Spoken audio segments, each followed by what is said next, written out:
चलो बेटा ध्यान दो, सबका ध्यान होना चाहिए। शूटर यहाँ बेटा, ठीक है, बातें मत करना और लेक्चर के ऊपर पूरा ध्यान रखेंगे बेटा, ठीक है।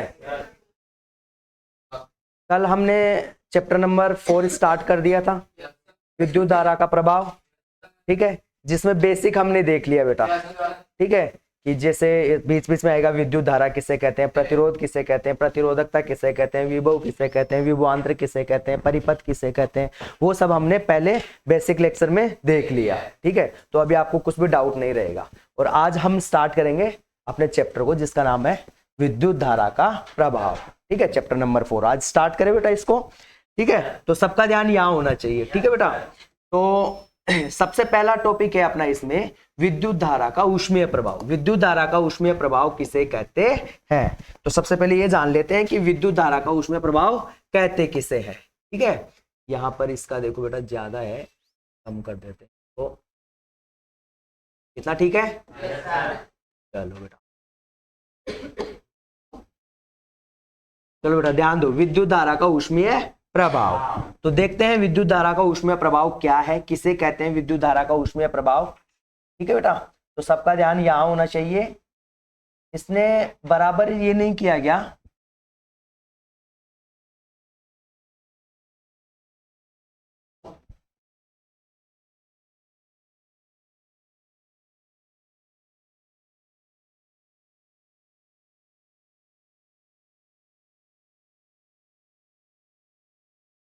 चलो बेटा ध्यान दो, सबका ध्यान यहाँ होना चाहिए। देखो बेटा, देखते हैं कि विद्युत धारा का ऊष्मीय प्रभाव किसे कहते हैं, क्या होता है विद्युत धारा का ऊष्मीय प्रभाव।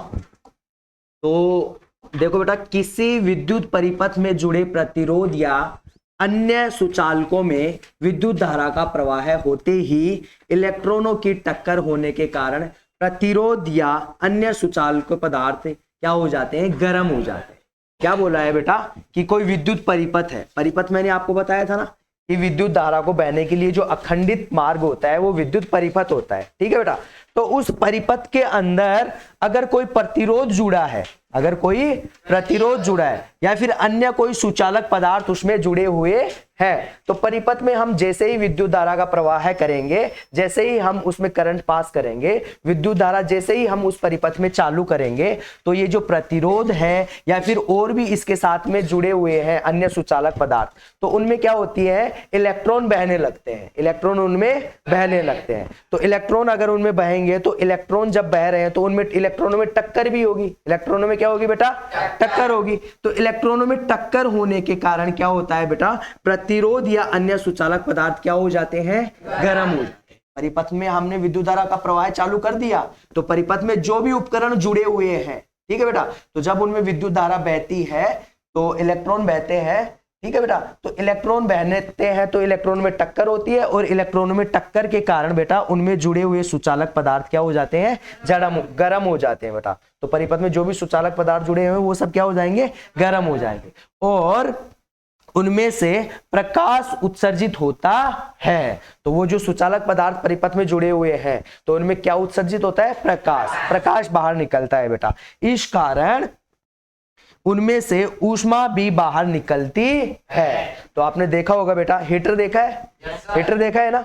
तो हीटर के अंदर विद्युत धारा का प्रवाह जब चालू किया जाता है, तो उसके अंदर बेटा देखो नाइक्रोम तार से बनी हुई कुंडली होती है ना, टेढ़ी मेढ़ी नाइक्रोम तार से बनी हुई कुंडली होती है। तो जैसे ही विद्युत धारा हम उनमें चालू करते हैं, तो उस तार में से क्या होगा बेटा, इलेक्ट्रॉनों का प्रवाह चालू हो जाएगा, इलेक्ट्रॉनों का प्रवाह क्या हो जाएगा, चालू हो जाएगा, इलेक्ट्रॉन बहने लगेंगे। तो इलेक्ट्रॉन बहने लगेंगे तो इलेक्ट्रॉनों में टक्कर भी होगी, इलेक्ट्रॉनों में टक्कर के कारण क्या हो जाते हैं बेटा, वो सुचालक पदार्थ, जहां पे वो नाइक्रोम का तार मैंने बताया है अभी कि हीटर आपने देखा है, तो उसमें इलेक्ट्रॉनों के टक्कर के कारण क्या हो जाता है, वो गर्म हो जाता है, तार क्या हो जाता है, गर्म हो जाता है। और गर्म होने के कारण उनमें से ऊष्मा भी बाहर निकलती है, प्रकाश भी बाहर निकलता है। तो यही है क्या बेटा, विद्युत धारा का ऊष्मीय प्रभाव। इसी घटना को हम क्या कहते हैं, विद्युत धारा का ऊष्मीय प्रभाव कहते हैं। समझ में आया बेटा, विद्युत धारा का ऊष्मीय प्रभाव किसे कहते हैं। मतलब विद्युत धारा जैसे प्रवाह हो रही है तो ऊष्मा और प्रकाश निकल रहा है इलेक्ट्रॉनों के टक्कर के कारण। तो यही विद्युत धारा का ऊष्मीय प्रभाव है। समझ में आया बेटा, कोई शक, कोई डाउट। आगे बढ़े। चलो बेटा, अब देखो बेटा इसका फॉर्मूला देखो, यहाँ पे मैं एक फॉर्मूला आपको मैं बता देता हूँ। इस चैप्टर में देखो आगे न्यूमेरिकल्स वगैरह आएंगे तो आपको ये फॉर्मूला याद रखना है बेटा। P is equals to V into I, P बराबर V गुणे आई, इसको याद रखना बेटा, ठीक है। जहां पे P क्या है बेटा, शक्ति या फिर ऊष्मा, शक्ति भी बोल सकते हैं, ऊष्मा भी बोल सकते हैं। और V का मतलब क्या है बेटा, विभवांतर, V का मतलब क्या है, विभवांतर। और I का मतलब क्या है बेटा, विद्युत, क्या है, विद्युत। तो याद रहेगा ना आपको, P is equal to V into I, P is equal to V into I, P जहां पे शक्ति या ऊष्मा, V विभवांतर, I विद्युत धारा, याद रखना बेटा इसको, ठीक है। आगे बढ़ते हैं। तो बेटा ओम का नियम आप सब जानते हो, ओम का नियम आप पहले भी पढ़े हो बेटा। ओम का नियम क्या होता है, V बराबर आई आर, V बराबर आई आर, ठीक है बेटा। ये जो विभवांतर है, V का मतलब विभवांतर, विभवांतर किसके बराबर होता है बेटा, विद्युत धारा के और प्रतिरोध के दोनों के गुणा के बराबर होता है। कौन, विभवांतर। यही क्या है, ओम का नियम है। इसलिए V बराबर आई इंटू आर, V बराबर आई आर, V बराबर आई आर। V क्या है, विभवांतर है, I क्या है, विद्युत धारा है, और R क्या है, प्रतिरोध है। याद रहेगा बेटा। तो अब भी मैंने आपको फॉर्मूला बताया बेटा, P is equal to V into I, ठीक है। और दूसरा ओम का नियम याद रखोगे, V बराबर आई आर, V बराबर आई आर, याद रहेगा, पक्का। चलो इससे फिर अब हम आगे फॉर्मूले बनाते हैं और भी, ठीक है। अब देखो बेटा, V के लिए ओम नियम, V के लिए ओम नियम, ध्यान दो बेटा। V के लिए बात कर रहे हैं, ओम का नियम, ओम का नियम क्या होता है, V is equal to I R, ठीक है। तो हमने अभी थोड़ी देर पहले मैंने आपको फॉर्मूला बताया था, वो यही है क्या, P बराबर V इंटू आई, यही है ना, यही है ना बेटा। और ओम का नियम हमने क्या देख लिया, V बराबर आई आर होता है, V बराबर आई आर होता है। अब हम किसके लिए बात कर रहे हैं, V के लिए, किसके लिए, V के लिए। तो V ये रहा, यही है ना। तो हम ओम का नियम जानते हैं, V बराबर आई आर होता है, मतलब V के बराबर में हम आई आर लिख सकते हैं। तो यहां से इस V को हटाएंगे और इसकी जगह क्या लिख देंगे, आई आर, क्या लिख देंगे, आई आर। तो देखो ये रहा आपका P, ठीक है। अब यहाँ पे V था, V की जगह मैंने क्या लिख दिया, आई आर, और ये क्या है, I, ठीक है। क्योंकि मैं जानता हूं V बराबर आई आर होता है, ठीक है बेटा, इसलिए मैंने V की जगह आई आर लिख दिया है, ठीक है बेटा। अब यहाँ पे देखो P आपका ऐसे कैसे, I को I से इंटू करोगे तो क्या हो जाएगा, आई स्क्वायर, ठीक है, और R साथ में, तो क्या बन गया, P is equal to I square R। मैंने क्या किया है, P के लिए ओम का नियम लगा दिया है, P की जगह ओम का नियम लगा दिया, मतलब P का वैल्यू पुटअप कर दिया है, P का वैल्यू क्या कर दिया है, पुटअप कर दिया। तो मेरे सामने नया फॉर्मूला आ गया, P is equal to I square R, सही है बेटा। उसी फॉर्मूले से बना रहे हैं, ठीक है, ओम का नियम लगाया है मैंने इसमें, ठीक है, मतलब V का वैल्यू यहाँ पे पुटअप किया है, तो मेरे सामने ये नया फॉर्मूला आ गया, ठीक है बेटा, याद रहेगा, पक्का। आगे चले, चलो बेटा अब बात करते हैं I के लिए ओम का नियम, किसके लिए, I के लिए, किसके लिए बात करते हैं, I के। इससे पहले V के लिए बात कर लिए, ठीक है। तो I के लिए देखो बेटा, हम जानते हैं ओम का नियम क्या होता है, V बराबर आई आर होता है, आई आर होता है ना। तो यहाँ पे R क्या है, इनटू में है, तो ये V के बटे में आ जाएगा, तो V बटे R हो जाएगा। इधर क्या बचेगा बेटा, सॉरी बेटा I बचेगा, इधर ये I बचेगा केवल, ठीक है बेटा। तो ऐसे बन जाएगा ओम का नियम। तो I के लिए बात कर रहे हैं, I के लिए कर रहे हैं ना। हमारा फॉर्मूला क्या है, P is equal to V into I. तो इस I को हटाओ और ये V अपॉन R पुटअप कर दो, क्योंकि ये किससे निकाला है, ओम के नियम से। कहां से निकाला है, ओम के नियम से। तो ये P ऐसे कैसे लिख दिया, बराबर बराबर V लिख दिया, और I को हटाया V अपॉन R लिख दिया। समझ गया ना, I की जगह V अपॉन R क्यों लिखा हूं, क्योंकि ओम के नियम से मैंने ये निकाला है, ठीक है बेटा। तो V अपॉन R लिख दिया मैंने, ठीक है। तो P ऐसे कैसे, बराबर बराबर V को V से गुणा करोगे तो क्या हो जाएगा बेटा, V स्क्वायर, और ये बटे की लाइन है, बटे की लाइन, और नीचे R है, R लिख दिया। तो क्या नया फॉर्मूला बन गया, P बराबर V स्क्वायर अपॉन R, भी एक फॉर्मूला बन गया, ठीक है बेटा। ये फॉर्मूले हमें आगे काम आएंगे न्यूमेरिकल सॉल्व करने, समझ में आ रहा है बेटा। आगे बढ़े, पक्का। अब ध्यान दो, जहां जहां यहाँ पे ध्यान दो बेटा, क्या है ये फॉर्मूला अपने सामने आया है, जहां P क्या है, ऊष्मा या शक्ति, यही बताया थोड़ी देर पहले मैंने, ठीक है। V क्या है, विभवांतर, ठीक है, और R क्या है, प्रतिरोध। जान गए ना, आगे बढ़े, चलो ठीक है। देखो बेटा नोट लगाया है, क्या लगाया है, नोट। नोट में देखो बेटा क्या बताया मैंने, नोट को मतलब ध्यान देने योग्य बातें हैं।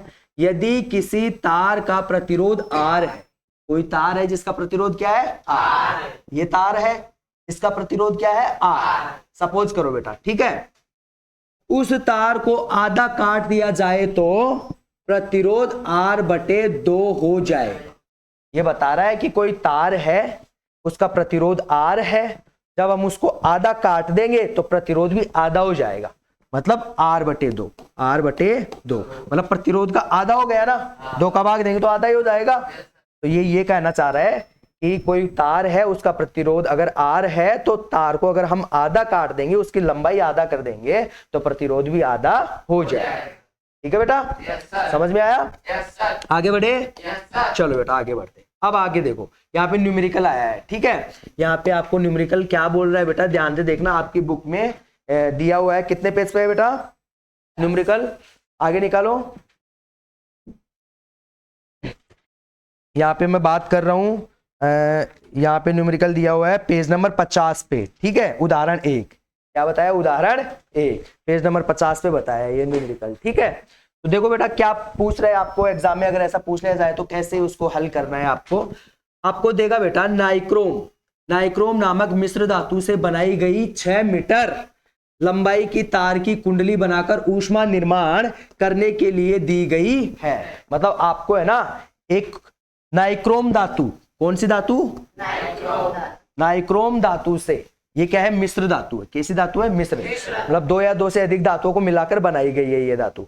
और यह धातु से बना हुआ आपको एक तार दिया गया है, क्या दिया गया है, तार की लंबाई कितनी है, 6 मीटर, 6 मीटर तार की लंबाई है। यह तार आपको दिया गया है और बोला है कि इसकी कुंडली बनाओ और कुंडली बनाकर आप इसमें ऊष्मा निर्माण करो। क्या करो, ऊष्मा निर्माण करो, मतलब इसमें विद्युत धारा प्रवाहित करो और उसमें ऊष्मा निर्माण करो, ठीक है। आपको नाइक्रोम धातु का एक तार दे दिया, वो 6 मीटर लंबा है और आपको बोल रहा है कि इसकी कुंडली बनाकर इसके अंदर ऊष्मा का निर्माण करो, ठीक है। उसका विद्युत प्रतिरोध 24 ओम है। अब वो जो आपको नाइक्रोम धातु का तार दिया है ना, उसका प्रतिरोध कितना है, 24 ओम। इस तार को आधी तोड़कर कुंडली बनाई गई तो क्या मिलने वाली ऊष्मा अधिक होगी, क्या आपको पूछ रहा है, क्वेश्चन मार्क दिया है, ठीक है। आपको बोला है कि नाइक्रोम धातु का तार आपको 6 मीटर लंबा दे दिया गया है, उसका प्रतिरोध 24 ओम है, अगर उसमें ऊष्मा का क्या करो, निर्माण करो, ठीक है। आपने 6 मीटर लंबी तार की बनाई एक कुंडली, उसमें ऊष्मा का निर्माण किया, तो वो जो ऊष्मा मिल रही है, जब आप उस कुंडली को आधा काट दोगे तो क्या उतनी ही ऊष्मा मिलेगी क्या, ऐसा आपको पूछ रहा है, ऐसा आपको पूछ रहा है, तो आपको जवाब निकालना है, ठीक है बेटा। आगे और देखो, शक्ति प्राप्त करने के लिए तार या कुंडली के सिरों पर 220 वोल्ट विभवांतर वाले स्रोत से जोड़ा गया है। मतलब आपको जो कुंडली बनाए हो ना, उसमें विभवांतर कितना दे रहे हो, 220 वोल्ट, और तार की कुंडली का प्रतिरोध कितना है, 24 ओम। तार की लंबाई कितनी है, 6 मीटर। आपको पूछ रहा है कि 6 मीटर तार की कुंडली है, ठीक है बेटा, नाइक्रोम धातु से बनी हुई है, उसमें आप ऊष्मा निर्माण करो जिसका प्रतिरोध 24 ओम है, 220 वोल्ट विभवांतर से उसको जोड़ा गया है। तो 6 मीटर में तार में से जो ऊष्मा निर्मित हो रही है, क्या आप कुंडली को आधा कर दोगे तो भी क्या उतनी ही ऊष्मा रहेगी या उससे ज्यादा होगी, ये बताओ, ये आपको पूछ रहा है बेटा, ठीक है। तो इसका हल करते हैं हम, ध्यान दो बेटा, मैंने लिख दिया प्रश्न अनुसार दिया गया है, प्रश्न अनुसार दिया गया है। आपको क्वेश्चन में क्या क्या दिया गया है उसको हम सबसे पहले लिख देंगे। आपको प्रतिरोध दिया गया है 24 ओम, बताया ना कि जो तार है उसका प्रतिरोध 24 ओम है। आपको वोल्ट विभवांतर भी दिया है, विभवांतर भी दिया है, 220 वोल्ट विभवांतर से जोड़ा गया है कुंडली को, ये बताया था क्वेश्चन में। तो आर दिया गया है और वी दिया गया है। अब आपको उसमें पूछा है, क्या पूछ रहा है, पहली बात ये पूछ रहा है कि आप पूरी कुंडली से क्या निर्माण करो, ऊष्मा निर्माण करो। पूरी कुंडली से क्या निर्माण करो, ऊष्मा निर्माण करो, और फिर आधी कुंडली से ऊष्मा निर्माण करो। तो जो पूरी कुंडली से ऊष्मा मिल रही है वो आधी से भी उतनी ही मिल रही है क्या, ये आपको पूछ रहा है। तो सबसे पहले हम पूरी कुंडली का निकाल लेंगे, 6 मीटर के जो तार है ना उस पूरी की ऊष्मा निकाल लेंगे। ठीक है बेटा। तो अखंडित कुंडली के लिए ऊष्मा, मतलब उसको काटा नहीं गया है, जितना आपको 6 मीटर दिया गया है उस पूरी की ऊष्मा निकाल लेंगे, फिर बाद में उसका आधा कर लेंगे। सही है ना बेटा। अब ध्यान दो बेटा, हम फॉर्मूला ये है जानते हैं, P is equal to V square upon R, P is equal to V square upon R. अब आप ये बोलोगे सर आप यही फॉर्मूला क्यों ले रहे हो, यही फॉर्मूला क्यों ले रहे हो। थोड़ी देर पहले आपको मैंने फॉर्मूला बताया था ना बेटा, P is equal to V into I, P is equal to V into I, यही फॉर्मूला बताया था। आपके पास यहां पर देखो बेटा V है, ठीक है, I आपके पास नहीं है, इसमें विद्युत धारा नहीं दी है, तो I की जगह मैंने V बराबर आई आर, ये ओम का नियम लगा दिया था। ठीक है, तुम V अपॉन आर लिख दिया था, V अपॉन आर लिख दिया। ठीक है, और P आपको पूछ रहा है, P आपको पूछ रहा है, तो मैंने इसलिए ये फॉर्मूला लिया। ठीक है, तो I की जगह ये लगाओगे तो P is equal to V, और I की जगह क्या लिख दोगे बेटा, V अपॉन आर लिख दोगे ना, सॉरी बेटा इनटू, एक बार इसको देखो ध्यान से, देखो बेटा फिर से ध्यान दो, मैंने यहां पर ये फॉर्मूला लिया P is equal to V upon R. आप बोलोगे सर आपने यही फॉर्मूला क्यों लिया। ठीक है, मैंने आपको थोड़ी देर पहले बताया था बेटा P is equal to V into I, P is equal to V into I, यही फॉर्मूला बताया था ऊपर। तो यहाँ पे देखो P तो आपको पूछ रहा है, P आपको पूछ रहा है, ठीक है, V आपको इसमें दिया गया है, R आपको दिया गया है, R इसमें है ही नहीं, R इसमें है ही नहीं, इसलिए मैं I की जगह ओम का नियम लगाऊंगा। ठीक है, तो ओम का नियम क्या होता है, V बराबर आई आर होता है, V बराबर आई आर ओम का नियम होता है। ठीक है बेटा, यहाँ I के लिए लगाना है, किसके लिए, I के लिए, तो I के लिए लगाना है तो R यहाँ से उठ के इसके बटे में आ जाएगा, तो क्या हो जाएगा V अपॉन आर, इधर कौन बच जाएगा, I।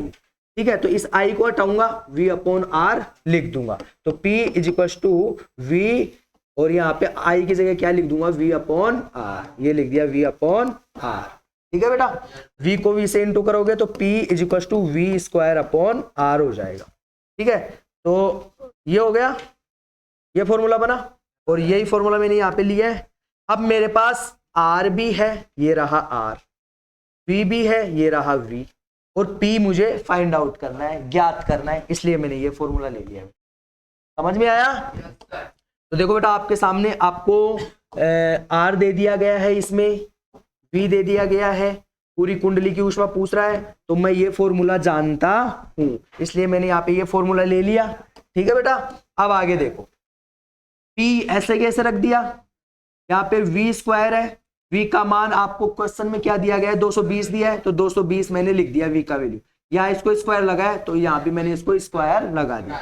यहाँ पे देखो बेटा R है, R प्रतिरोध है, प्रतिरोध आपको क्वेश्चन में कितना बताया, 24, तो यहाँ पे मैंने 24 लिख दिया। ठीक है बेटा, P ऐसे कैसे लिखा, क्योंकि P तो निकाल ही रहा हूं मैं, शक्ति तो निकाल ही रहा हूं, मतलब ऊष्मा तो मैं निकाल ही रहा हूं, ये मतलब ऊष्मा, यहाँ पे पूरी कुंडली की ऊष्मा पूछा है तो ऊष्मा मैं निकाल रहा हूं। ठीक है, तो 220 का स्क्वायर निकालेंगे तो कितना हो जाएगा बेटा, 48400, ये 220 का स्क्वायर हो जाएगा। स्क्वायर निकालना आता है ना, मतलब 220 को 220 से ही गुणा करोगे तो स्क्वायर निकल जाएगा, बटे में 24 है, 24 मैंने लिख दिया। अब देखो बेटा, जब 48400 को आप डिवाइड करते हो, भाग करते हो 24 से, तो आपके सामने आएगा 2016। कितना आएगा, 2016। ये मैंने क्या निकाला, P मतलब शक्ति या ऊष्मा, मतलब उस पूरे तार के अंदर 6 मीटर का तो जो तार दिया था ना आपको नाइक्रोम का, उसमें कितनी ऊष्मा निकल रही है, 2016 वोट, 2016 वोट। वोट मैंने लिख दिया क्योंकि जो ऊष्मा है उसकी इकाई मैंने वोट लिख दी। ठीक है, तो 2016 वोट, इतनी ऊष्मा उस पूरे 6 मीटर के तार में से निकल रही है। फिर आपको पूछा कि क्या उस कुंडली को आधा कर देंगे तो ऊष्मा उतनी ही निकलेगी क्या, ठीक है, तो वो अब हम निकालेंगे। ठीक है बेटा, अब बात करते हैं आधी कुंडली की, सेकंड बात किसकी करते हैं, आधी कुंडली की। ठीक है, तो ध्यान दो बेटा, आधे तार की कुंडली के लिए ऊष्मा, आधे तार की कुंडली के लिए ऊष्मा, फॉर्मूला अपन वही लगाएंगे, फॉर्मूला अपन वही लगाएंगे, लेकिन यहाँ पे देखो बेटा आपको मैंने नोट लगवाया था। ठीक है, नोट में क्या बताया था कि कोई सुचालक था, ये प्रतिरोध है या ठीक है, कोई सुचालक है, उसका प्रतिरोध अगर आर है, किसी चालक का प्रतिरोध अगर आर है, अगर उसको आधा कर देंगे तो प्रतिरोध भी आधा हो जाए, सही है ना। तो कुंडली वहां पे 6 मीटर की दी थी अपने को, अब उस कुंडली को आधे की बात कर रहा है, ठीक है, तो आधा कर देंगे तो प्रतिरोध भी क्या हो जाएगा, आधा। तो यहाँ पे प्रतिरोध 24 दिया है, अब आधा कितना हो जाएगा, 12 हो जाएगा ना बेटा, 12 हो जाएगा ना। V का मान 220 दिया ही है, तो 220 का स्क्वायर निकाल लेंगे और फिर जो आएगा उसको 12 से डिवाइड कर लेंगे, भाग कर लेंगे। आपके सामने क्या आएगा, 4033 वोल्ट, 4033 वोल्ट। मतलब आधी कुंडली में से कितनी आ रही है ऊष्मा, 4033। और जो पूरी कुंडली थी बेटा उसमें से कितनी आ रही है, 2016 वोल्ट। बताओ बेटा ज्यादा किस में आई, आधी कुंडली में आई ना, तो आधी कुंडली के अंदर ऊष्मा ज्यादा आएगी, अतः आप लिख सकते हो अर्थात तार को आधा करने पर शक्ति अधिक प्राप्त होती है, ऊष्मा अधिक प्राप्त होती है। समझ में आया बेटा सबको, पक्का, शाबाश बेटा। आगे चले, चलो बेटा आगे देखो, मैंने एग्जांपल नंबर 2 बताया है। क्या बताया, एग्जांपल नंबर 2। तो ध्यान दो बेटा, एग्जांपल नंबर, यहाँ पे मैंने क्वेश्चन नहीं लिखा है, क्वेश्चन नहीं लिखा है। आपकी बुक में आप क्वेश्चन देखोगे, आपकी बुक में आप क्या देखोगे, क्वेश्चन। तो सभी के सभी बच्चे अपना बुक ओपन करो और पेज नंबर 50 पे आके ये जो एग्जांपल नंबर 2 है, ठीक है। लेकिन बेटा हाँ 51 पे, कौन से पेज नंबर पे, 51 पे, यहाँ पे मैंने एग्जाम्पल नंबर, आपकी बुक में जो उदाहरण नंबर 3 है ना, आपकी बुक में जो उदाहरण नंबर 3 है उसको मैंने उदाहरण 2 लिख दिया है यहाँ पे, तो आगे पीछे लिख दिया है, ठीक है। तो आपकी बुक में ये उदाहरण नंबर 3 है और यहाँ पे मैंने उदाहरण नंबर 2 लिख दिया नोट्स में, ठीक है। तो आप उदाहरण नंबर 3 देखेंगे। क्वेश्चन पढ़ो। सबसे पहले क्या बताया है बेटा कि विद्युत पर चलने वाली इस्त्री को उच्च तापमान पर निर्धारित किए जाने पर 1100 वोल्ट विद्युत शक्ति का उपयोग करती है। ध्यान दो बेटा, ध्यान दो, आपको क्या बोल रहा है, आपको एक प्रेस दिया, कपड़े को प्रेस करते हो ना बेटा, ठीक है, वो प्रेस आपको दी गई है, ठीक है। अब उसको उच्च तापमान पर निर्धारित कर दिया गया है, मतलब उच्च तापमान उसको दिया जा रहा है। देखो उसमें बटन होता है ना घुमाने का, तापमान कम ज्यादा करने का, तो उसमें तापमान बढ़ा दिया गया है। तापमान क्या कर दिया गया है, बढ़ा दिया गया है।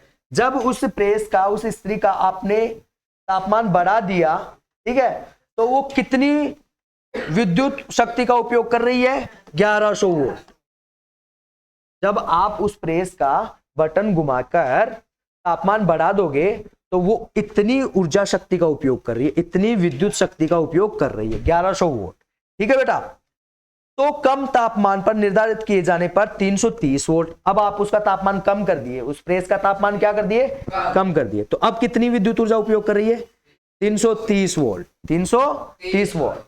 इतनी ऊर्जा ज्यादा पे किया तो 1100 वोल्ट उपयोग कर रही है विद्युत शक्ति का, कम तापमान किए तो 330 वोल्ट इतना उपयोग कर रही है, ठीक है बेटा। विद्युत शक्ति इतना उपयोग कर रही है, कम ज्यादा करने पर इन दोनों निर्धारणों के लिए प्रवाहित होने वाली विद्युत धारा और उस समय प्रतिरोध ज्ञात कीजिए। अब आपको क्या पूछ रहा है, प्रतिरोध R पूछ रहा है और विद्युत धारा I पूछ रहा है, ये दोनों चीज आपको पूछ रहा है, ठीक है। और आगे बेटा बेटा उस समय का विद्युत प्रतिरोध ज्ञात करो और विद्युत धारा ज्ञात करो, ये दोनों ज्ञात करनी है। इस्त्री को 220 वोल्ट विभवांतर से जोड़ा गया है। अब इसमें V का मान कितना बताया है, 220। V का मान कितना बताया है, 220। समझ में आ गया बेटा, क्वेश्चन समझ में आ गया सभी को।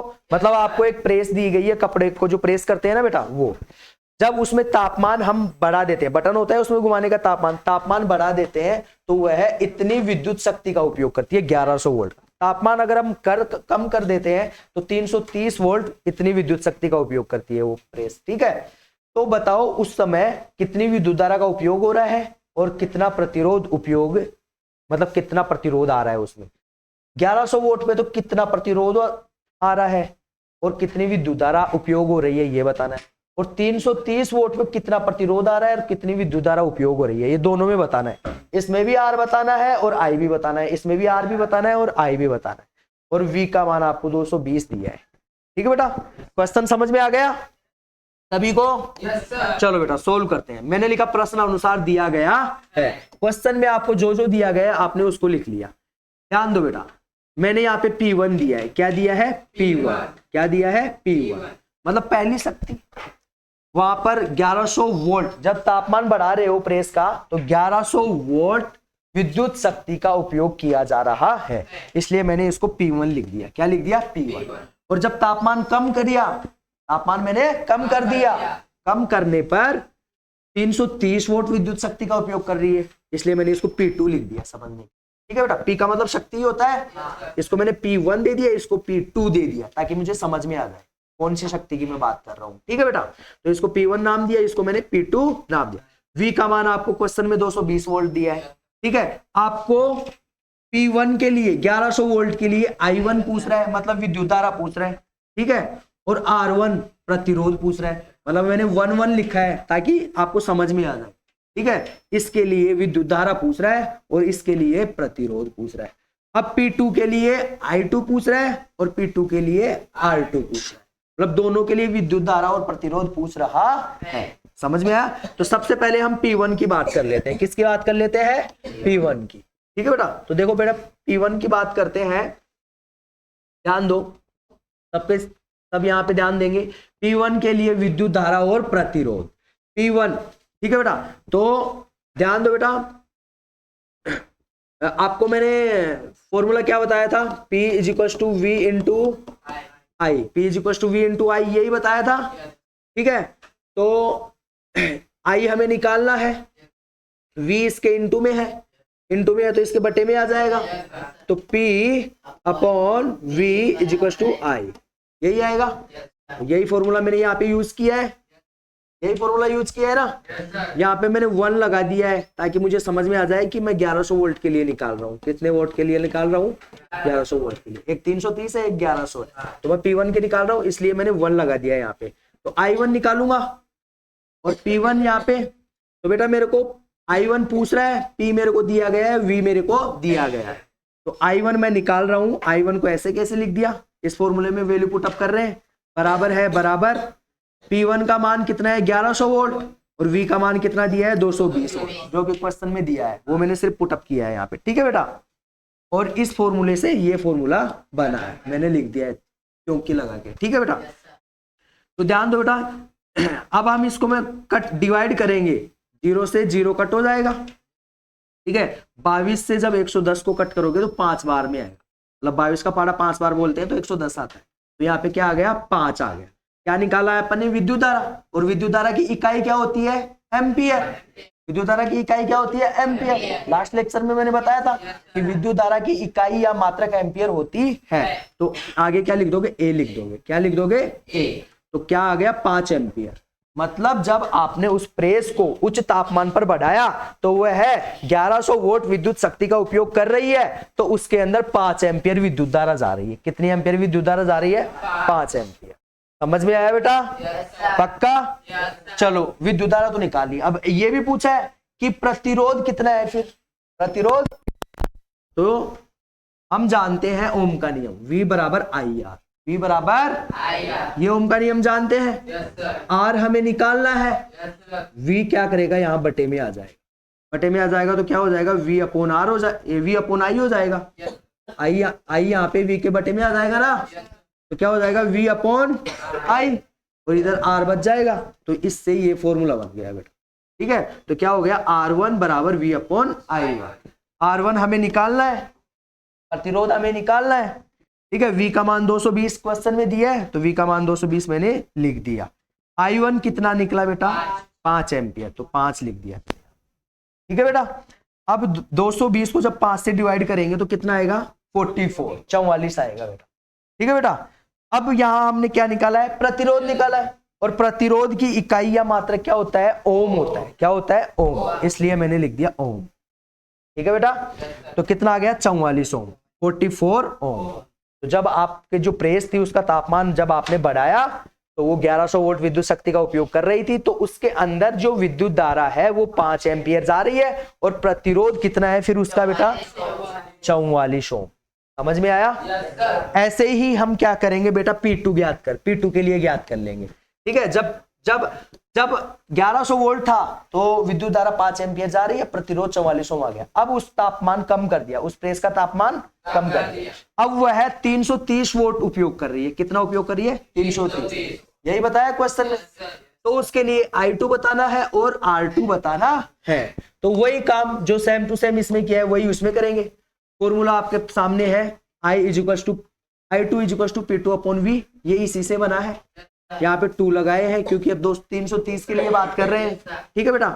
तो P का वैल्यू लिख दिया 330, क्योंकि 330 के लिए बात कर रहे हैं, कम तापमान के लिए बात कर रहे हैं, और V का वैल्यू यहाँ पे 220 लिखा हुआ है। जब 330 को 220 से डिवाइड करोगे तो कितना आएगा 1.5, 1.5, 1.5। ये हमने क्या निकाला है, विद्युत धारा। विद्युत धारा की इकाई होती है एम्पियर, इसलिए लिख दिया A, ठीक है बेटा। तो I2 के लिए विद्युत धारा, जब तापमान आप कम करोगे तो 330 वाट शक्ति वह उपयोग कर रही है, ठीक है, उसके लिए उसमें विद्युत धारा कितनी जा रही है, 1.5 एम्पियर, 1.5 एम्पियर। ज्यादा तापमान पे थी, 1100 वोल्ट पे थी, तो 5 एम्पियर जा रही थी। तापमान कम कर दिया तो विद्युत धारा भी तो कम ही जाएगी। तो तापमान विद्युत धारा कितनी है, 1.5 है, इतनी विद्युत धारा उसमें जा रही है। अब बात कर लेते हैं प्रतिरोध की, कि इस समय प्रतिरोध कितना होगा, प्रतिरोध कितना होगा, ये भी तो पूछा है। तो प्रतिरोध की भी बात कर लेते हैं। तो ध्यान दो बेटा, हम जानते हैं ओम का नियम, ओम का नियम जानते हैं ना, ये ओम का नियम है, V बराबर IR। तो I इसके इंटू में है, इसके बटे में आ जाएगा, तो ये फॉर्मूला बन जाएगा, ठीक है बेटा। यहाँ पे क्या करना है, V का वैल्यू पुटअप कर दिया 220 वोल्ट, क्वेश्चन में दिया गया है। I2 हमने अभी निकाला है 1.5, तो 220 को 1.5 से डिवाइड करोगे तो कितना आएगा बेटा, 146, ठीक है। और यहाँ मैंने ओम लिखा है क्योंकि हमने प्रतिरोध निकाला है और प्रतिरोध की इकाई ओम होती है। समझ में आया? yes, तो जब तापमान कम है बेटा, तो ये डिवाइड करना तो आता है ना बेटा, 220 को आप 1.5 से डिवाइड कर रहे हो, आता है ना? yes, अगर नहीं आता है तो बेटा देखो, 220 वोल्ट है, इसको 1.5 से आप डिवाइड कर रहे हैं, तो बेटा ऊपर 220 लिखा हुआ है, यहाँ नीचे से पॉइंट हटाओगे तो ऊपर एक बिंदु बढ़ जाएगा, एक जीरो बढ़ जाएगा, तो यहाँ पे केवल 15 हो जाएगा, पॉइंट हट गया, ऊपर एक जीरो बढ़ गया, ठीक है बेटा। अब 2200 को तो 15 से डिवाइड कर सकते हो ना, तो 146 आएगा बेटा, 146 आएगा, तो ये प्रतिरोध निकल गया।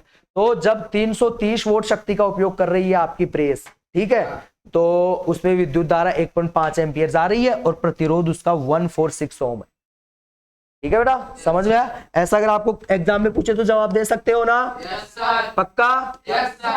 शाबाश। अब एग्जाम्पल नंबर 3 की बात करते हैं। एग्जाम्पल नंबर 3, वही अपनी बुक वापस उठानी है, ठीक है, और इसके अंदर जो आपकी बुक में उदाहरण नंबर जो 2 दिया गया है ना, वो यहाँ पे मैंने एग्जाम्पल नंबर 3 में लिखा है, ठीक है। तो क्या बोला है बेटा, उदाहरण नंबर 2 आपकी बुक वाला क्या बोला है, 9 ओम के विद्युत प्रतिरोध को सेल से जोड़ा गया है। बेटा एक विद्युत प्रतिरोध है, क्या है बेटा, विद्युत प्रतिरोध। क्वेश्चन को समझ जाओगे ना, जवाब आप आराम से दे सकते हो, ठीक है। ये एक प्रतिरोध है, प्रतिरोध का चिन्ह ऐसे ही बताया था मैंने। yes, इसको बेटा इसने एक सेल से जोड़ा है, किससे जोड़ा है, सेल से, ठीक है, ये सेल है, बैटरी है, इससे इस प्रतिरोध को जोड़ा है, और इसका प्रतिरोध कितना है, 9 ओम। कितना है, 9 ओम।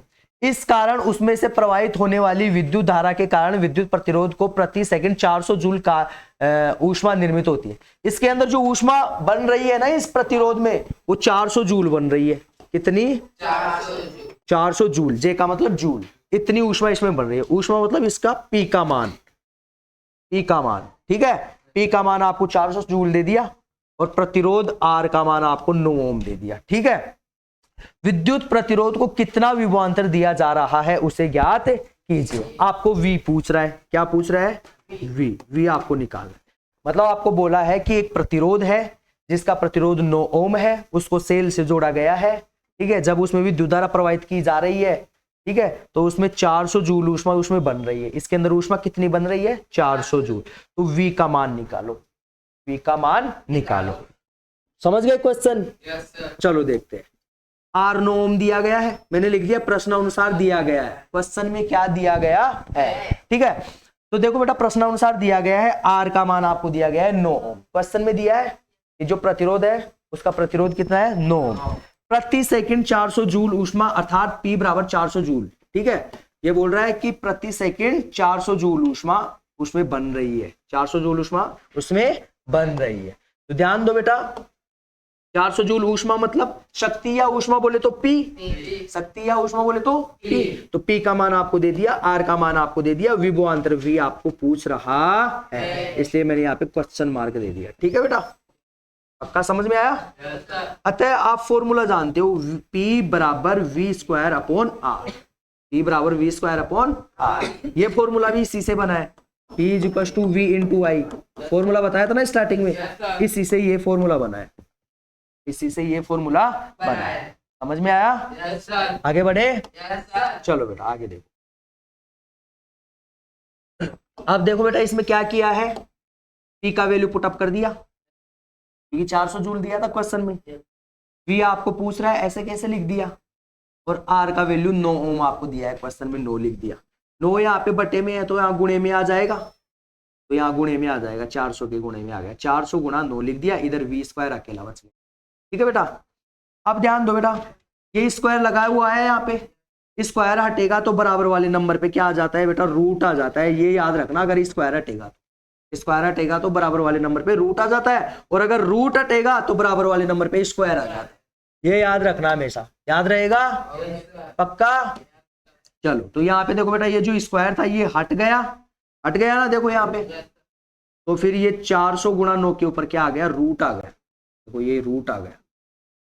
ठीक है, अब बेटा 400 का रूट कितना, ये 20 होता है, मतलब ये रूट से बाहर निकालोगे ना तो 20 आएगा। ठीक है, तो 400 का जो रूट है वो कितना होता है, 20।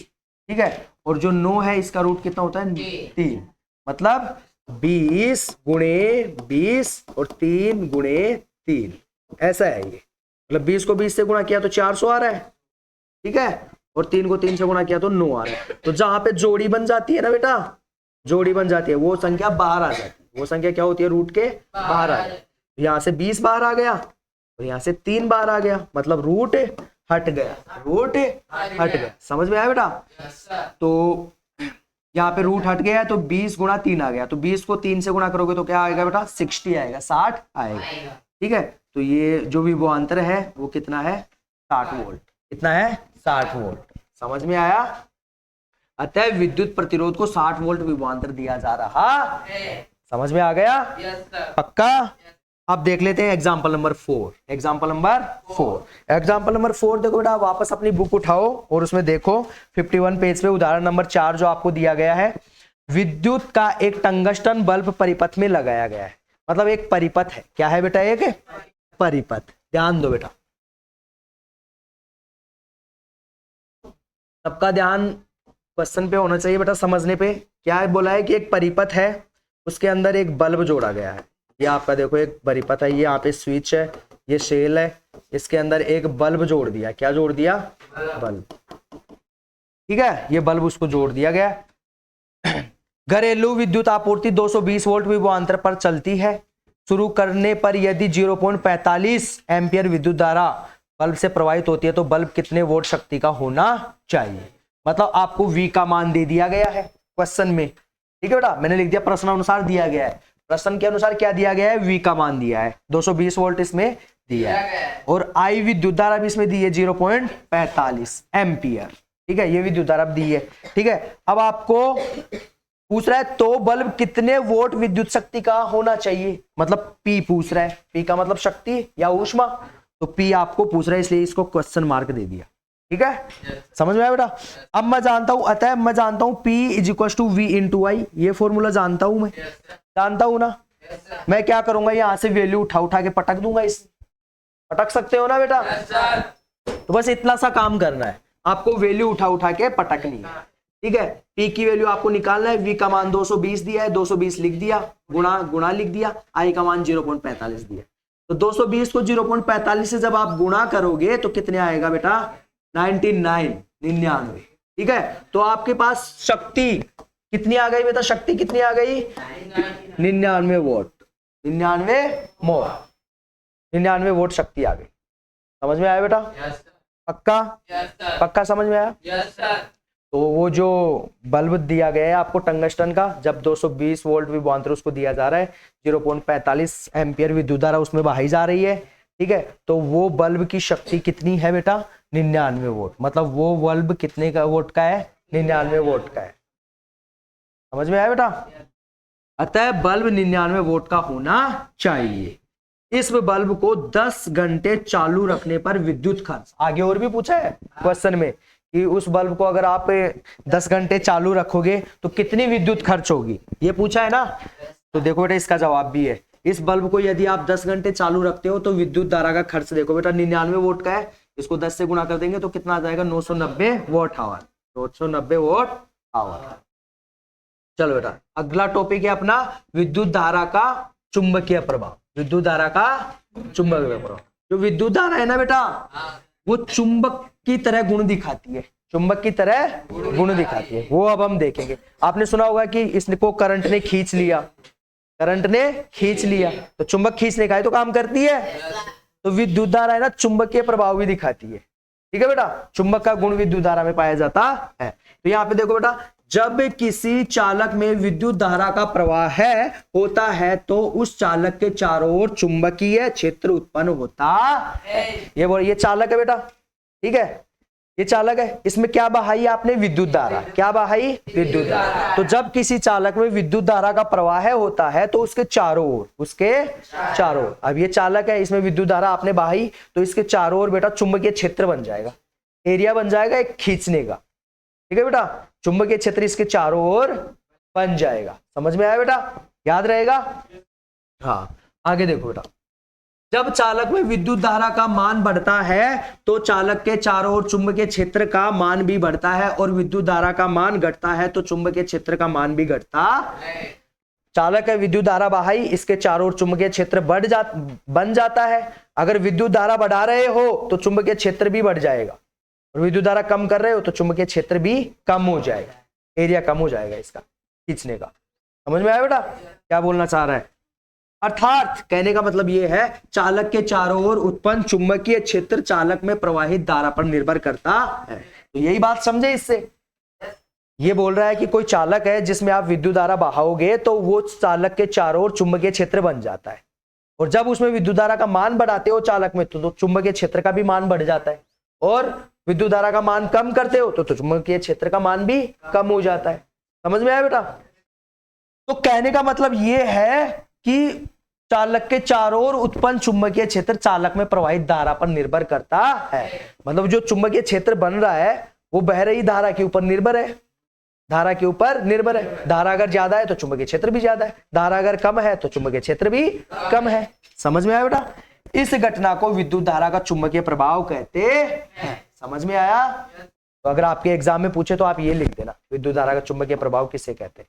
तो आप बता देना, जब किसी चालक में विद्युत धारा का प्रवाह किया जाता है तो वो चालक के चारों ओर चुंबकीय क्षेत्र बन जाता है, और चालक में अगर धारा का मान बढ़ाया जाता है तो चुंबकीय क्षेत्र का मान भी बढ़ जाता है, और चालक में अगर विद्युत धारा का मान कम किया जाता है तो चुंबकीय क्षेत्र का मान भी कम हो जाता है। अर्थात कहने का मतलब ये है कि चालक में प्रवाहित धारा के ऊपर चुंबकीय क्षेत्र निर्भर करता है। यही इसी घटना को हम विद्युत धारा का चुंबकीय प्रभाव कहते हैं। समझ में आया बेटा? आगे बढ़े, चलो बेटा आगे बढ़ते। दाहिने हाथ के अंगूठे का नियम, दाहिने हाथ के अंगूठे का नियम। बेटा अगर आपको एग्जाम में पूछे कि दाहिना हाथ कौन सा है, जिससे हम खाना खाते हैं, जिससे हम खाना खाते हैं, ये दायां हाथ है। कौन सा हाथ है? दायां। तो इसके अंगूठे का नियम, इसके अंगूठे का नियम, अंगूठा इसी को बोलते हैं ना, जानते हो ना? ये तो अंगूठा होता है, ये तर्जनी होती है जो किसी को गुस्सा दिखाने में काम आती है, हाथ पैर तोड़ के रख दूंगा तेरे, हाँ समझ गया? तो ये तर्जनी गुस्सा दिखाने के काम आती है, आंखें नीचे ऐसे, समझ में आया? हाँ, तो ये आपका अंगूठा, ये आपकी तर्जनी, ठीक है बेटा, और ये आपकी मध्यमिका, मतलब मध्य की अंगुली है, माध्यिका है ये, ठीक है, और ये अनामिका है। ये क्या है? अनामिका। शुभ कार्य के लिए अनामिका को यूज किया जाता है। जैसे कल को आपकी शादी होगी तो आपको तिलक लगाया जाएगा तो अनामिका से लगाया जाएगा, ठीक है बेटा? सही है ना? हाँ, तो और ये छोटी वाली है, इसको बोलते हैं कनिष्का। क्या बोलते हैं? कनिष्का। तो ये अंगुष्ठ हो गया, ये तर्जनी हो गई, ये मध्यिका हो गई, और ये अनामिका हो गई, ये कनिष्का हो गई। समझ में आया बेटा? तो ये दाहिने हाथ के अंगूठे के नियम की बात कर रहा है। ये अपना दाहिना हाथ हो गया और इसका ये अंगूठा हो गया, इस नियम की बात कर रहा है बेटा। देखते हैं क्या है, ध्यान दो बेटा, सबका ध्यान यहां होना चाहिए। दाहिने हाथ के अंगूठे का नियम, तो दाहिने हाथ के अंगूठे का नियम देखो बेटा क्या है। दाहिने हाथ के अंगूठे का नियम, इस नियम के अनुसार किसी चालक को अपने दाहिने हाथ से इस प्रकार पकड़ने की कल्पना करे कि अंगूठा चालक के समांतर रहे और अंगुलियां चालक के चारों ओर मुड़ी हुई हो।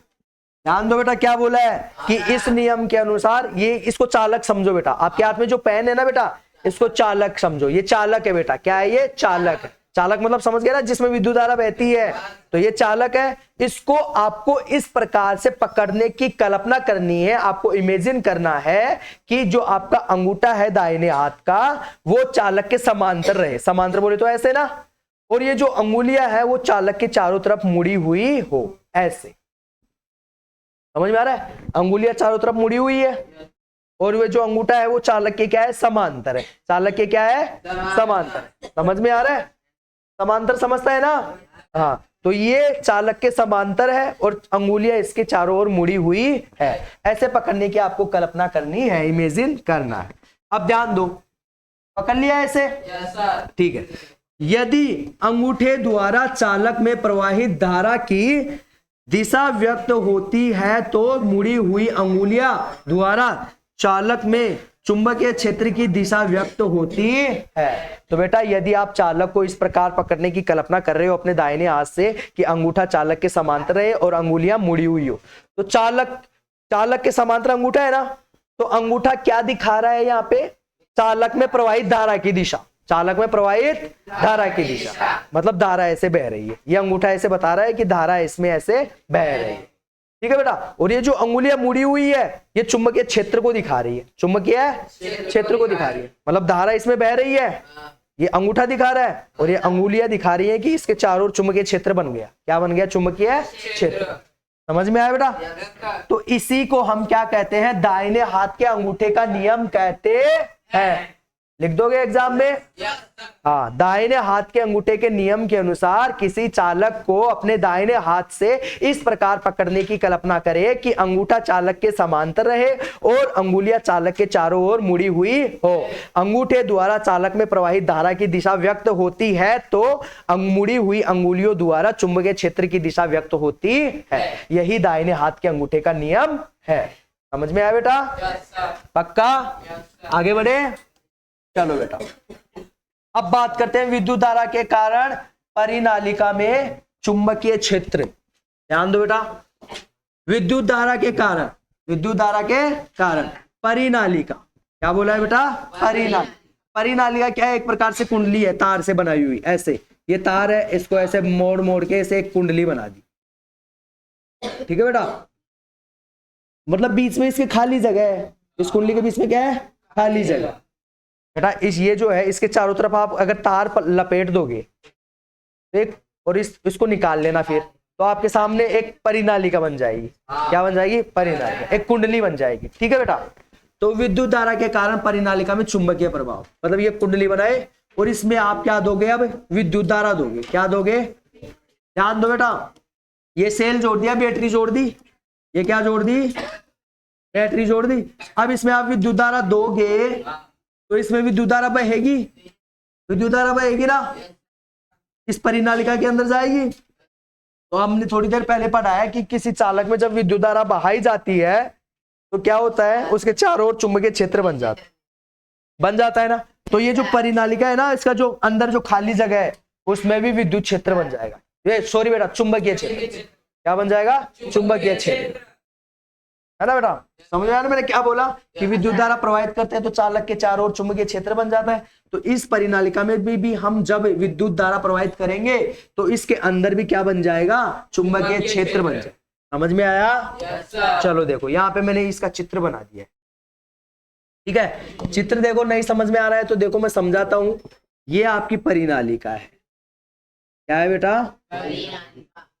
ये परिनालिका है। ठीक है, इसको देखो, ये तार जुड़ा हुआ, इस परिनालिका को ये तार जुड़ा हुआ है।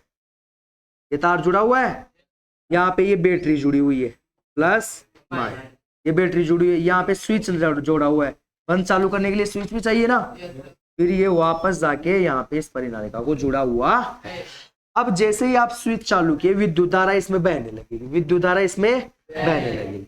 अब क्या होगा, विद्युत धारा बहने लगेगी तो इसमें क्या बनेगा, चुंबकीय क्षेत्र बनेगा। क्या बनेगा, चुंबकीय क्षेत्र। अब ये देखो बेटा, ये रेखाएं मैंने दिखाई है ना ऐसे, ये चुंबकीय क्षेत्र को दिखाया है मैंने। क्या दिखाया, चुंबकीय क्षेत्र। ये चुंबकीय क्षेत्र बना, ये चुंबकीय बल रेखाएं हैं। ये क्या है, चुंबकीय बल रेखाएं, चुंबकीय बल रेखाएं। तो बेटा ये ऐसे हो रही है, यहां से निकल रही है और यहाँ पे आके समाप्त हो रही है, यहां से निकल रही है, यहाँ पे आके समाप्त हो रही है, यहां से निकल रही है, यहाँ पे आके समाप्त हो रही है।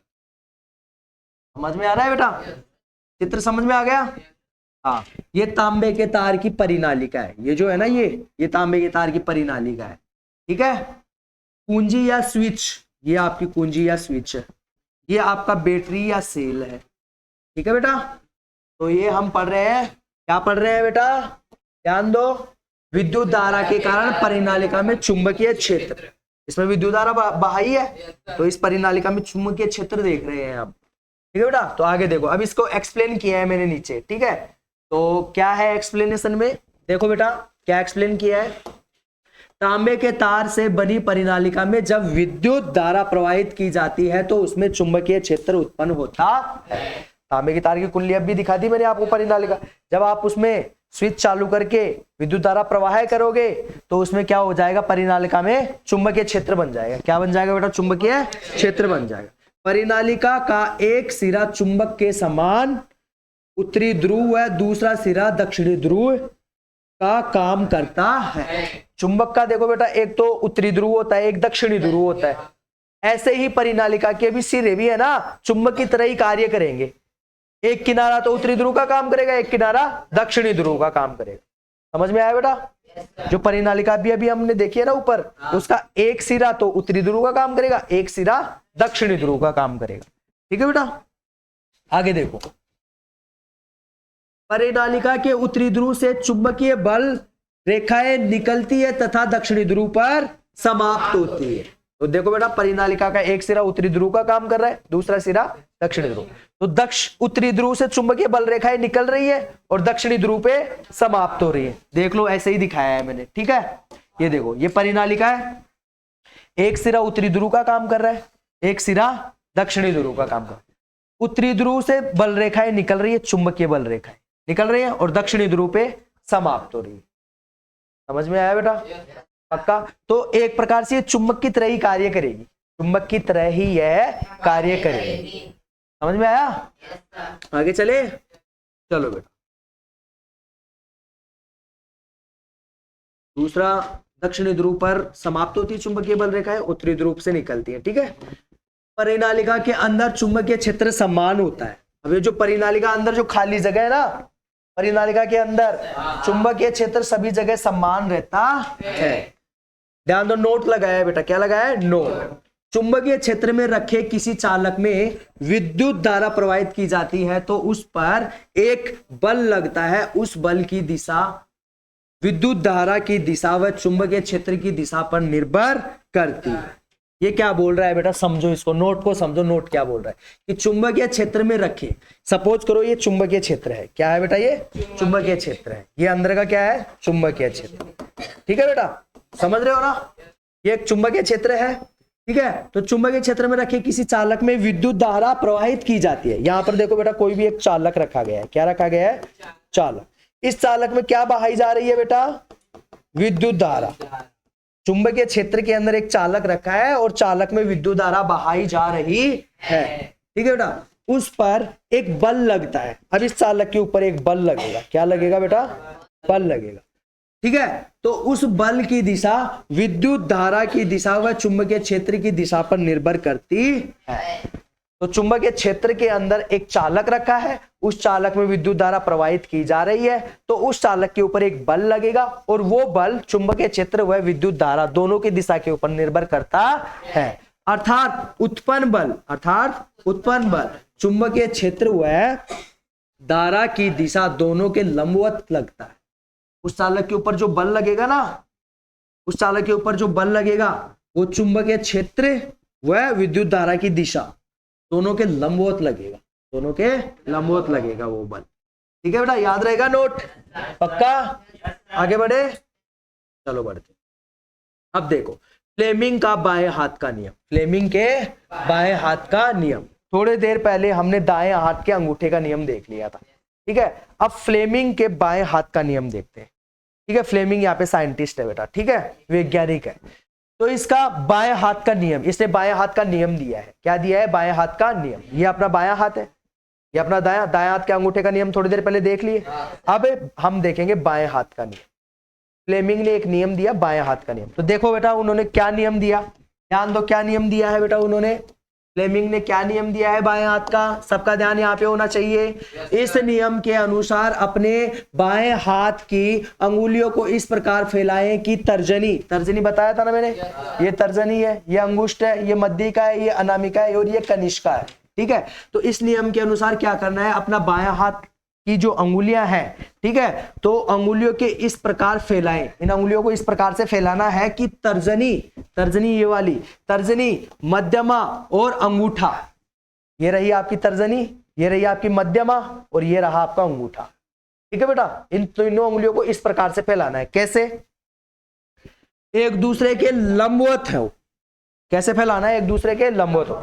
तो फ्लेमिंग के बाएं हाथ के नियम के अनुसार अपने बाएं हाथ की अंगुलियों को इस प्रकार से फैलाना है कि तर्जनी, मध्यमा और अंगूठा तीनों एक दूसरे के क्या हो, लंबवत। देखो बेटा ऐसे, ऐसे करोगे तो ये देखो इसके ऊपर लंबवत है, ये इसके ऊपर लंबवत है और ये इसके ऊपर लंबवत, मतलब तीनों उंगलियां आपस में 90 डिग्री का कोण बना रही है। तीनों उंगलियां आपस में 90 डिग्री का कोण बना रही है। ऐसे आपको क्या करना है बेटा, फैलाना है। तो फ्लेमिंग ने यही नियम दिया। बेटा गोलियां मत चला तू ऐसे बेटा इधर देखो, फ्लेमिंग के बाएं हाथ के नियम के अनुसार अपने बाएं हाथ की अंगुलियों को इस प्रकार से फैलाएं कि तर्जनी, मध्यमा और अंगूठा तीनों एक दूसरे के लंबवत हो, ठीक है बेटा। अब देखो बेटा ये क्या क्या दिखाएंगी, ये क्या क्या दिखाएंगे। देखो बेटा तर्जनी द्वारा चुंबकीय क्षेत्र की दिशा, ये जो तर्जनी है ना ये क्या दिखा रही है, चुंबकीय क्षेत्र की दिशा। वह मध्यमा द्वारा विद्युत धारा की दिशा, मध्यमा क्या दिखा रही है, विद्युत धारा की दिशा, ठीक है, व्यक्त होती है। तो अंगूठे द्वारा चालक पर लगने वाले बल की दिशा व्यक्त होगी। समझ में आया? यही फ्लेमिंग के बाएं हाथ का नियम है। तो ध्यान से सुनो बेटा, एक बार और रिपीट करता हूं। फ्लेमिंग के बाएं हाथ के नियम के अनुसार अपने बाएं हाथ की अंगुलियों को इस प्रकार से फैलाए कि तर्जनी, मध्यमा और अंगुष्ठ तीनों एक दूसरे के लंबवत हो, ऐसे, ठीक है। यदि तर्जनी द्वारा चुंबकीय क्षेत्र की दिशा व्यक्त होती है, वह मध्यमा द्वारा चालक में प्रवाहित धारा की दिशा व्यक्त होती है, तो अंगूठे द्वारा चालक पर लगने वाली बल की दिशा व्यक्त होगी। यही फ्लेमिंग के बाएं हाथ का नियम। समझ में आया? पक्का? आगे बढ़े, चलो बेटा आगे बढ़े। विद्युत चलित्र या विद्युत मोटर, विद्युत चलित्र या विद्युत मोटर, ध्यान दो बेटा। विद्युत चलित्र या फिर विद्युत मोटर, विद्युत चलित्री भी बोल सकते हैं, विद्युत मोटर भी बोल सकते हैं। समझ में आया बेटा? चाहे विद्युत चलित्र बोलो चाहे विद्युत मोटर बोलो, बात एक ही। घर में है ना अपने विद्युत मोटर, पानी भी खींचने के काम आती है। तेरे घर में नहीं है? तभी मुंडी हिला रहा है, हैंडपंप है उसके घर में चलो कोई बात नहीं, नल है, चलो कोई बात नहीं, मजाक था, मजाक था भाई, समझ लिया करो, मजाक था भाई, मजाक। चलो बेटा विद्युत चलित्र या विद्युत मोटर, ठीक है। तो विद्युत चलित्र के बारे में हम देखेंगे, विद्युत मोटर के बारे में हम देखेंगे। जो आपकी बुक में देखो बेटा, आपकी जो बुक है ना जिसमें 55 पेज पे देखो ये मोटर दी गई है। इस मोटर में अंदर की संरचना कैसी होती है, अंदर की संरचना कैसी होती है उसके बारे में हम देखने वाले हैं। ये काम कैसे करती है, ये काम कैसे करती है और कैसे इसके अंदर से संरचना होती है। तो ये इस मोटर की बात कर रहे हैं, ठीक है, पानी खींचने वाले मोटर की, ठीक है। तो देखो बेटा इसके बारे में मैंने यहाँ पे लिख दिया है, लेकिन मैंने डायग्राम नहीं दिया है नोट्स में, नोट्स में डायग्राम नहीं दिया है। तो आप है ना अपनी बुक में 56 पेज पे 56 नंबर पे, 56 नंबर पे ऊपर ही ऊपर ये जो डायग्राम दिया गया है ना बेटा, ये जो डायग्राम है, ये डायग्राम बेटा विद्युत चलित्र का है। क्या है बेटा? विद्युत चलित्र, विद्युत मोटर का डायग्राम है। तो जैसे जैसे मैं एक्सप्लेन करूंगा आप इस डायग्राम को देखते रहना सभी अपनी बुक में, ठीक है? आपको समझ में आ जाएगा, देखेंगे ना बेटा। और अगर आपके एग्जाम में डायग्राम दे दे, सिर्फ आपको क्या दे दे? डायग्राम दे दे, और बोले कि ये किसका डायग्राम है, यह किस प्रकार से कार्य करता है, समझाइए, तो आप समझा सकते हो। ठीक है बेटा, मैं यहाँ पे बता दूंगा अभी आपको कैसे आपको समझाना है, कैसे बताना है। तो डायग्राम अच्छे से देख लेना, डायग्राम अच्छे से देख लेना। मैंने नोट्स में नहीं दिया, लेकिन आपको डायग्राम देखना है। समझ में आया बेटा? डायग्राम को अच्छे से देखना है, ठीक है बेटा? डायग्राम को याद रखना है, और घर पे जाके 1-2 बार बनाकर कोशिश भी करनी है।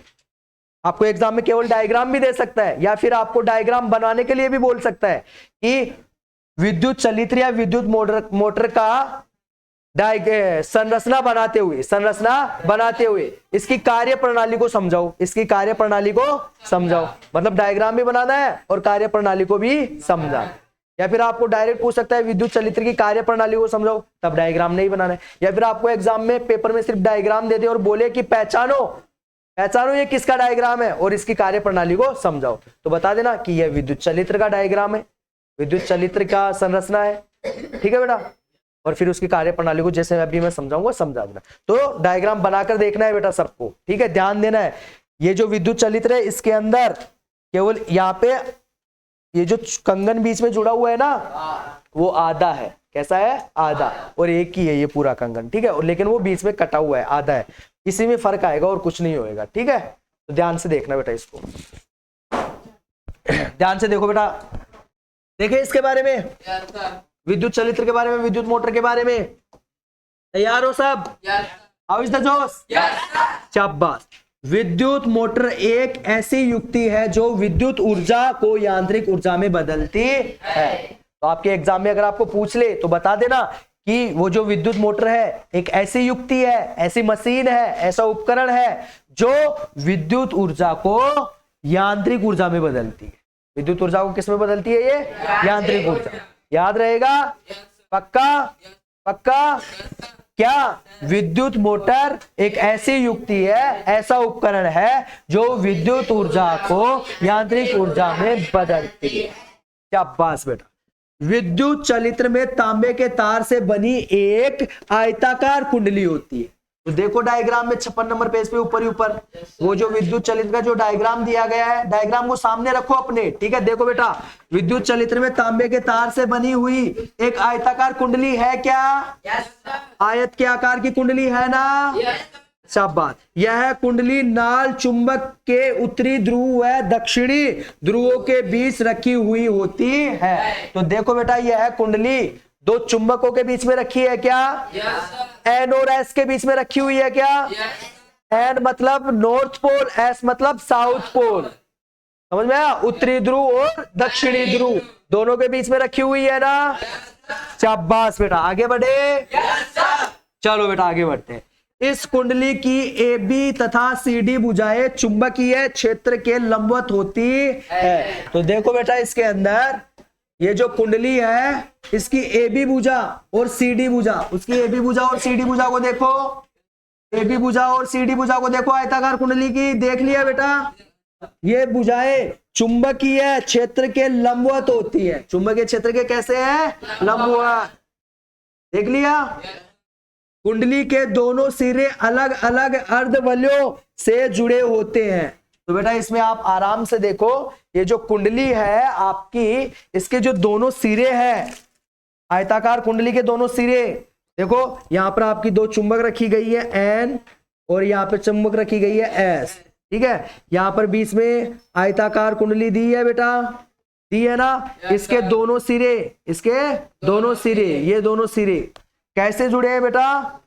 एक अर्धवलय, देखो आधा टूटा हुआ कंगन है। ये जो कंगन है ना, ये कंगन, ये बीच में से आधा टूटा हुआ है। कैसा टूटा हुआ है? आधा। ध्यान से देखो बेटा, आधा टूटा हुआ है ये बीच में, और बीच में से फिर क्या निकल रही है? इसके एक दूरी निकल रही है। तो ये देखो अर्धवलय से दोनों सिरे जुड़े हुए हैं, जुड़े हुए हैं ना? कुंडली के दोनों सिरे अर्धवलय से जुड़े हुए हैं।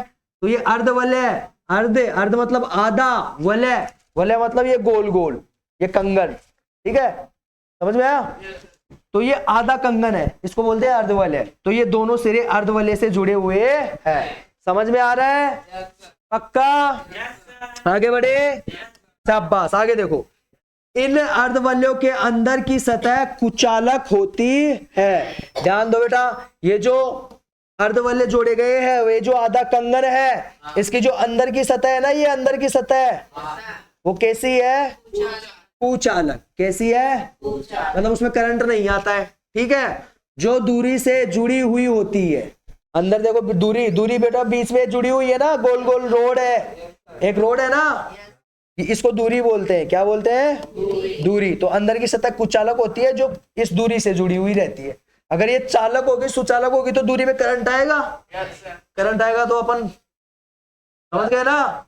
हाँ, ऊपर भी नहीं तो झटका लग जाएगा, सिस्टम मिल जाएंगे, फिर तुम बोलोगे बवाल चीज है वे, सारा सिस्टम मिल गया, ठीक है। हाँ, ऐसा हो जाएगा बेटा। तो ध्यान दो, जो अर्धवलय है उसके अंदर की सतह कैसी होती है?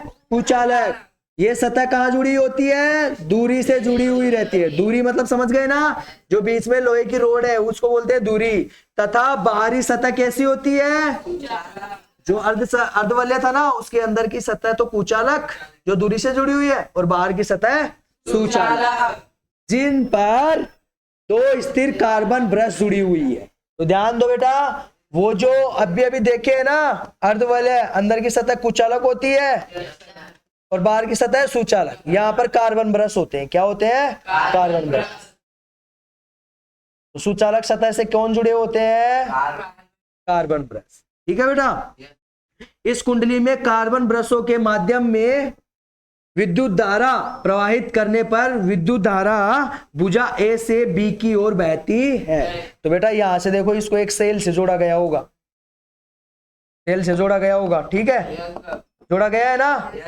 ये बीच में दूरी है आपकी, यहाँ पे आपकी चुंबक रखी हुई है, यहाँ पे आयताकार कुंडली है जो यहाँ पे जोड़ी गई है, ठीक है। तो जैसे इसमें विद्युत धारा प्रवाहित करोगे तो ए बी सी डी, ये आयताकार कुंडली है, विद्युत धारा जाएगी ए से बी की तरफ, विद्युत धारा ए से बी की तरफ जाएगी। समझ में आया? पक्का? चलो बेटा, इस कारण फ्लेमिंग के बाएं हाथ के नियम के अनुसार इस ए बी भुजा पर एक बल निर्मित होता है। फ्लेमिंग का बाएं हाथ का नियम अभी अभी देखा था ना, तो उसमें एक बल निर्मित होता है। तो वो जो बल ए बी भुजा पे लगेगा, कहां पर लगेगा? ए बी भुजा के ऊपर क्या लगेगा? बल लगेगा, ठीक है, जो इसे नीचे की ओर ढकेलेगा। वो जो आयताकार कुंडली है ना, ए बी भुजा के ऊपर एक बल लगेगा जो उसे ऐसे नीचे की ओर ढकेलेगा, ऐसे ढकेलेगा इसको नीचे की ओर। समझ में आ रहा है? आयताकार कुंडली को। और सी डी भुजा को में प्रवाहित धारा की दिशा ए बी भुजा के प्रवाहित धारा की दिशा के विपरीत होने के कारण सी डी भुजा पर निर्मित होने वाला बल इसे ऊपर की ओर ढकेलता है। ए बी भुजा है, ए बी भुजा में ऐसे धारा जा रही है, तो इसके ऊपर बल निर्मित होगा फ्लेमिंग के बाएं हाथ के नियम के अनुसार, तो इसे नीचे की ओर ढकेलेगा। अब सी डी भुजा में तो धारा ऐसे जा रही है, क्योंकि तार की कुंडली देखो, आयताकार कुंडली, सी डी भुजा में ऐसे जाएगी तो धारा की दिशा उल्टी है, इसमें धारा ऐसे आ रही है, इसमें धारा ऐसे जाएगी, तो इसको ऊपर की ओर ढकेलेगी ऐसे। तो कुंडली क्या होगी? फिर घूमेगी। कुंडली क्या होगी? घूमेगी। समझ में आया बेटा? इस कारण कुंडली और दूरी घूमने लगती है। इस कारण क्या होता है बेटा? कुंडली और दूरी क्या होने लगती है? घूमने लगती है। ठीक है बेटा।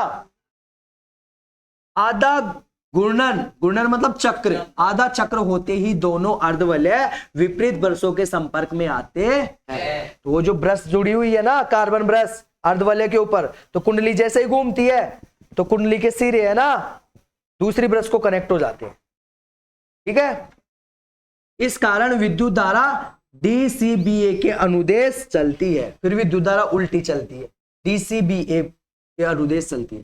पहले ए से बी की तरफ, बी से सी की तरफ, सी से डी की तरफ जा रही थी, अब डीसीबीए इस तरीके से विद्युत धारा चलेगी, अर्थात उल्टी विपरीत बहती है, धारा उल्टी बहेगी अब, ठीक है, विद्युत धारा। इसलिए डीसी भुजा पर नीचे की ओर तथा बी ए भुजा पर ऊपर की ओर बल लगता है, फिर बल भी उल्टा लगने लगेगा, ठीक है। और कुंडली अगला आधा चक्र पहले की ही दिशा में पूरा करती है। ठीक है बेटा, इस तरीके से ये क्या हो गया, ये आपकी जो विद्युत मोटर है, विद्युत चलित्र है, वो इस तरीके से कार्य करती है। समझ में आया बेटा? पक्का? तो आपके सामने डायग्राम रखोगे और ये जो मैंने बताया है, एक एक लाइन को मैंने अलग अलग पॉइंट लिख दिए हैं, तो इन पॉइंटों को पढ़ते जाना और डायग्राम को समझते जाना। ठीक है, तो इस तरीके से आपका जो विद्युत चलित्र है, विद्युत मोटर है, वो कार्य करता है। टाइम और बचा है क्या बेटा? कितना बच गया? 5 मिनट बाकी है, 20 मिनट बाकी है। टाइम चोर हो तुम, टाइम चुराते हो।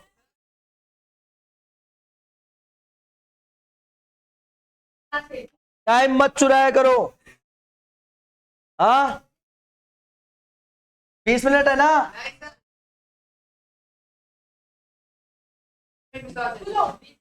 चलो मैं सर से पूछ लेता हूं टाइम है कि नहीं, है ना? तुम तो टाइम चोर हो। चलो मैं मोबाइल में ही देख लेता हूँ यार। 4:11 हो रही है। और कितने बजे तक है तुम्हारा? 4:30 तक है ना? चलो ठीक है, मैम आ गई, इसलिए यहाँ सभा यहीं पे समाप्त की जाती है। कितने खुश हुए हैं, कितने खुश हुए हैं। हाँ